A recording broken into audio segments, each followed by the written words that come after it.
Assalamualaikum warahmatullahi wabarakatuh. Perkenalkan, nama saya Lasmarto Parapat, NPM 19140076.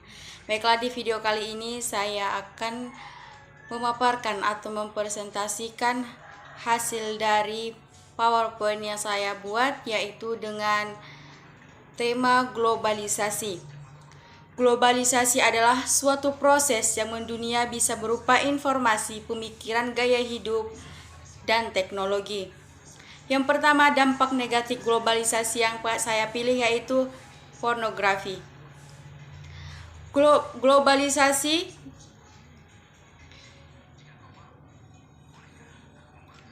Globalisasi dan kemajuan perkembangan ilmu pengetahuan dan teknologi, khususnya di bidang informasi dan komunikasi yang menyajikan gambaran dan berita, telah menjadi faktor dominan meningkatnya aksi pornografi di Indonesia. Digitalisasi sangat memudahkan pengiriman data dan sentero dunia, termasuk yang seharusnya terjadi dan tidak pernah boleh dikirim, yakni pornografi anak-anak. Inilah sisi gelap globalisasi. Menurut perkiraan PBB, hasil produksi dan perdagangan pornografi anak-anak nilainya mencapai setinggi hasil perdagangan senjata ilegal, diperkirakan jumlah miliar dolar per tahun. Tidak ada jumlah pasti, tetapi semua bukti menunjukkan bahwa penyebaran pornografi anak-anak semakin meningkat. Pornografi diawali oleh rasa keingin tahuan yang tinggi terhadap seks. Di sisi lain, pendidikan seks yang diperoleh di lingkungan keluarga sangat minim. Pornografi dapat mengubah pikiran secara otomatis, tidak fokus dengan apa yang menjadi kewajibannya di sekolah, kehilangan semangat belajar, dan malah membuat siswa tersebut kecanduan dalam melakukan hal-hal yang negatif mengarah kepada seks pernikahan. Cara mencegah dari pornografi: yang pertama, mengurangi pergaulan. Dengan mengurangi pergaulan dengan teman yang memiliki perangai negatif. Yang kedua, mengisi waktu luang dengan kegiatan yang lebih bermanfaat. Yang ketiga, orang tua menyediakan waktu kebersamaan yang lebih banyak untuk berkomunikasi. Yang keempat, penyuluhan atau sosialisasi, menempelkan pamflet anti pornografi di sekolah. Yang kelima, razia terhadap warnet yang diduga menyediakan atau terdapat file porno dalam personal komputer miliknya. Yang kedua, dampak negatif yang saya ambil yaitu robot menggantikan tenaga manusia. Terciptanya mesin canggih berbasis teknologi ternyata tidak hanya membawa dampak positif, juga negatif.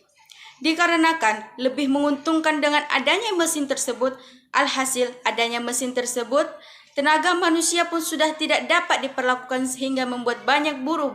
Mesin tersebut, alhasil adanya mesin tersebut, tenaga manusia pun sudah tidak dapat diperlakukan sehingga membuat banyak buruh pabrik yang terkena PHK.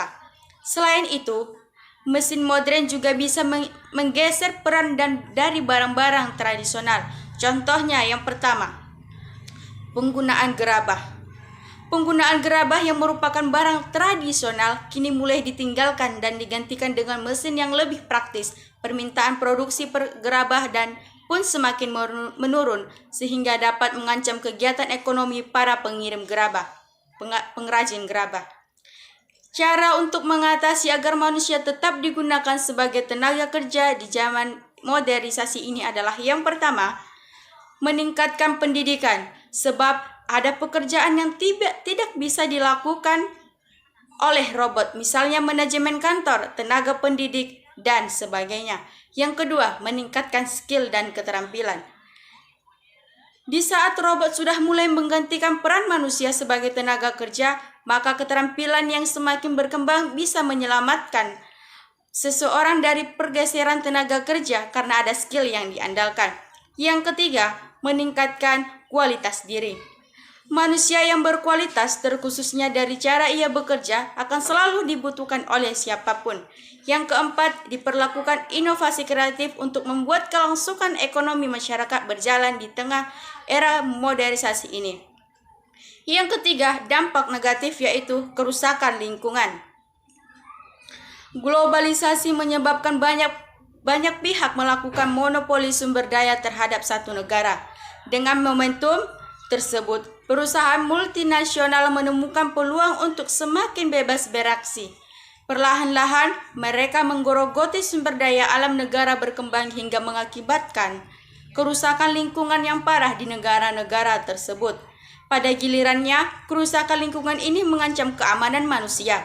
Sejauh ini, sudah ditemukan beberapa bukti ancaman tersebut, misalnya yang sudah terjadi di Papua Nugini. Aktivitas pertambangan telah mencermati tanah dan air tempat di mana penduduk lokal menggantungkan hidupnya. Lebih jauh, kehadiran perusahaan tambang tersebut mengancam ketahanan pangan penduduk dan menyulut konflik antar sesama penduduk lokal di sana. Kelangkaan sumber daya sebagai akibat dan rusaknya lingkungan juga berpotensi pada konflik. Cara untuk mengatasi salah satu dampak tersebut, yang pertama, ada 3 dampak. Dan yang pertama, kebijakan yang dikeluarkan pemerintah haruslah semakin tegas untuk semua pihak yang berusaha menguasai sumber daya tanpa memperhatikan dampak ke masa depan. Yang kedua, meningkatkan kesadaran sebagai sesama manusia untuk mengelola sumber daya dan memperhatikan.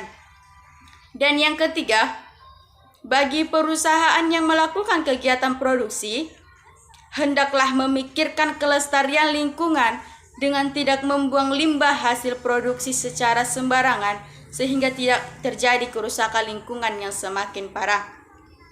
Sekian dari presentasi saya, kurang dan lebihnya saya mohon maaf. Assalamualaikum warahmatullahi wabarakatuh.